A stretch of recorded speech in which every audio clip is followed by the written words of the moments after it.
generasi stroberi, generasi yang lembek, masak gitu kan, kecut. Ternyata berubah lagi namanya generasi alpha. Nah, alpha ini dia itu profil pelajar Pancasila yang sudah kita ketahui di seminar-seminar kita sebelum liburan kemarin, ketika libur. Berarti dia kesalahan pemahaman gitu kan terhadap teori kontrol. Kita sebagai orang dewasa kepada peserta didik itu pastilah kita memiliki tujuan mengontrol mereka untuk mencapai tujuan kita dan tujuan mereka. Ternyata ada yang salah, ilusi itu seperti tidak mungkin bohong gitu kan. Ilusi itu guru mengontrol murid, ternyata tidak boleh guru mengontrol murid. Ternyata tidak boleh. Kemudian ilusi juga memaksa murid atau anak, ternyata itu juga sebuah ilusi. Nah, lanjut next. Kemudian ada pendekatan teori. Ada yang namanya dulu teori stimulus respon, kemudian ada teori kontrol. Di sini dia nampak sekali perbedaannya. Di sini misalnya orang lain bisa mengontrol saya. Di teori kontrol hanya diri saya yang bisa mengontrol saya. Kemudian model berpikirnya menang kalah, sementara di teori kontrol model berpikirnya menang-menang. Kalau di stimulus respon dia dipaksa dengan bujukan, kemudian di teori kontrol ada kolaborasi dan kesepakatan yang diciptakan untuk pilihan-pilihan baru. Nah, seperti itulah kira-kira tentang teorinya gitu kan. Nah, lanjut Umi, disiplin positif. Nah, inilah dia yang mau kita terapkan itu, budaya positif dengan disiplin positif. Disiplin artinya belajar, maka disiplin positif itu artinya belajar dengan tujuan untuk menumbuhkan kesadaran dalam diri. Menumbuhkan kesadaran. Sebagai pendidik, tujuan kita adalah menciptakan peserta didik yang disiplin dan mengacu pada nilai-nilai kebajikan universal. Kebajikan berasal dari kata dasar bajik, baik gitu kan. Lanjut Umi, apa saja nilai-nilai kebajikan itu? Dalam sebuah organisasi ada 7 organisasi yang saya tampilkan 3 saja. Misalnya Kemendikbud, apa nilai kebajikannya? Ada 6 sesuai dengan profil pelajar Pancasila. Kemudian PYP, ada banyak nilai kebajikannya. Kemudian life skill, ada banyak nilai kebajikan. Yang semua nilai kebajikan ini pastilah. Kemudian dia sikap guru selalu memonitor, memantau murid, apakah dia melanggar konsekuensi, apakah dia tidak melanggar konsekuensi, seperti itu. Nah, yang ketiga inilah yang kemudian hari ini sudah ditemukan satu cara yang lazim dilakukan untuk mengatasi kesalahan-kesalahan pelanggaran yang dilakukan peserta didik, yaitu namanya restitusi. Apa itu restitusi? Proses menciptakan kondisi bagi murid untuk memperbaiki kesalahannya, kemudian proses kolaboratif. Nah, di sini ada kolaboratif. Guru dan murid berkolaborasi untuk mengajarkan murid mencapai solusi sendiri.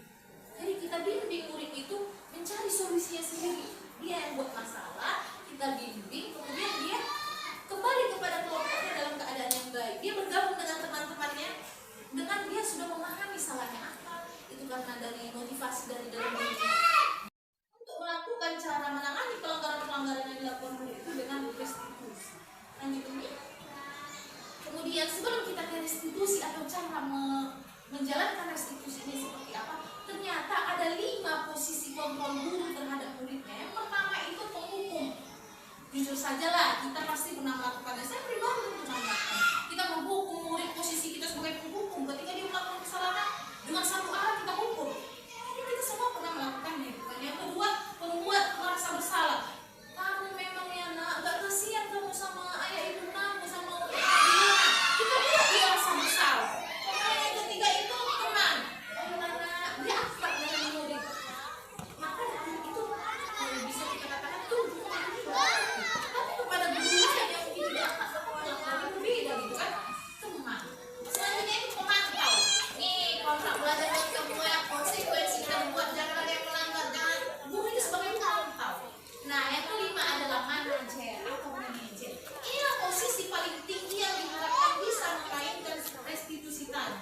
Dia manajer. Dia tinggal memanage apa yang abang lakukan. Kalau memang melakukan salah, menurut abang apakah itu semua salah? Menurut abang apakah itu boleh dilakukan? Menurut abang kira-kira kalau abang seperti itu dan abang itu posisi manajer tadi. Sampai itu adalah posisi manajer itu. Dan yang diharapkan kita meninggalkan semua posisi kita yang lama, naik ke posisi manajer. Lanjut lagi, next. Nah, inilah contoh-contoh percakapan posisi manajer. Penghukum. Dia terlambat. Oh, nggak beneran selama 1 jam ya? Ini jadul banget kamu nih. Jadul banget. Zaman-zaman kita dulu SD, zaman-zaman dulu kita SMP. Yang disipaki lah, yang dilopaki lah. Itu penghukum.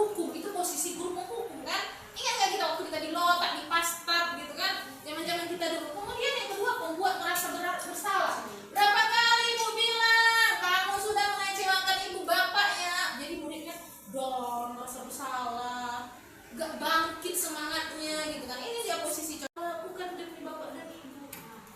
Apa tadi?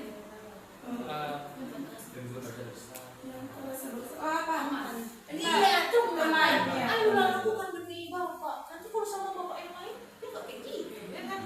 Nanti kamu tidak pernah mendapat nilai jika tidak mengerjakan tugas. Aturan sudah dibuat, kamu tidak pernah. Konsekuensi. Iya, konsekuensi kan, asik konsekuensi. Jadi muridnya terkungkung dalam sebuah kotak. Sini, gitu ya. Nanti Nomi.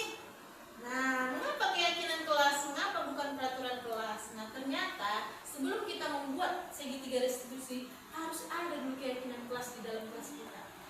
Misalnya contoh kelas Umi Hafifah. Keyakinan di kelas Umi Hafifah harus menghormati teman. Maka termasuklah dia itu menghargai teman, tidak meminjam barang-barang teman, tidak merusak barang-barang teman. Ada keyakinan kelasnya. Inilah keyakinan kelas kita. Hormat kepada teman.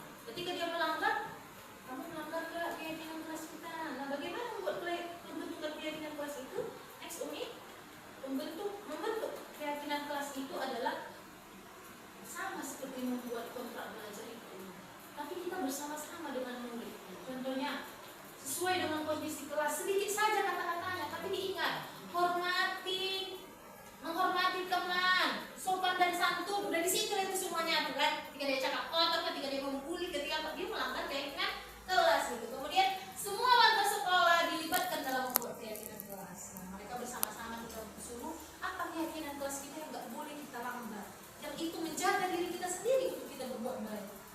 Nah, seperti itu kira-kira. Next ini. Nah, inilah dia segitiga restitusi. Suatu proses dialog yang dijalankan oleh guru agar dapat menghasilkan murid yang mandiri dan bertanggung jawab. Dia mandiri kemudian dia bertanggung jawab. Siapa yang mengarahkan itu? Ya gurunya yang posisi manajer tadi. Kira-kira cocok gak di sini posisi menghukum?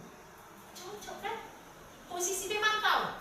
Gak cocok. Nah, cara segitiga restitusi ada 3. Yang pertama, menstabilkan identitas. Abang kenapa?